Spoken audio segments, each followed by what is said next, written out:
Kali ini saya akan tahu tentang cara mengatasi batuk pilek pada anak dengan nebulizer. Kenapa sih harus kita pakai nebulizer? Tahu sendiri kan, batuk pilek pada anak itu berkepanjangan dan tidak berkesudahan. Kalau nggak nular satu sama lain sampai semua kena, nah baru tuh namanya flu, batuk pilek itu berhenti.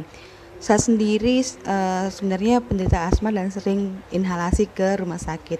Tahu sendiri biaya ke rumah sakit untuk sekali inhalasi itu 100 sampai 200 ribu sekali. Sedangkan kita punya terapi untuk asma itu berkali-kali.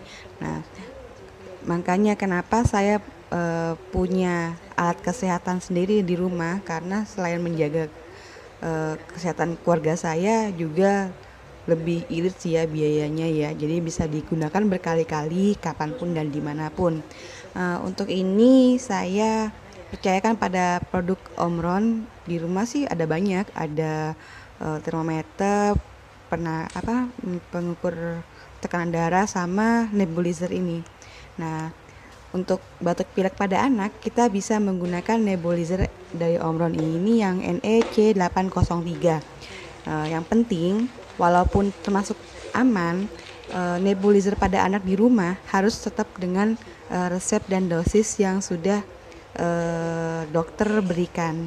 Jadi kita misalkan sewaktu-waktu bisa terkena batuk pilek atau saya terkena asma, jadi bisa dimanapun juga dan kapanpun juga kita pakai nebulizer sendiri tanpa harus inhalasi ke rumah sakit. Lebih irit sih sebenarnya. Nah, kenapa saya memilih Omron yang nebulizer NEC 803? Nah, ini Omronnya. Soalnya praktis ya, mudah digunakan dan gampang dibawa kemana-mana.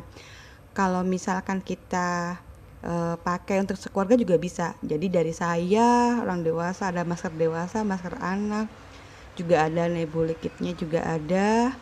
Terus buku petunjuknya juga ada di sini. Kita bisa ada pipa udaranya yang bisa kita pakai, filter udara dan kompresor yang penting jangan lupa dicas.